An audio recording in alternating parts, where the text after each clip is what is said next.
రాజశేఖర్ రెడ్డి ఒక్క ఛాన్స్ అంట పాదయాత్ర చేశాడు.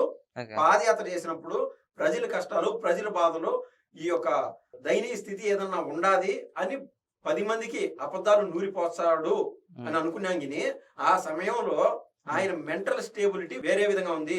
ఇన్నాళ్ళు మనం ప్రభుత్వంలోకి రాలేదు కాబట్టి ఆ ఒక్క ఛాన్స్ కన్నా వస్తే రాష్ట్రాన్ని లూటీ చేసేయాలని ఆయన కంకణం కట్టుకొని పాదయాత్ర చేశాడు.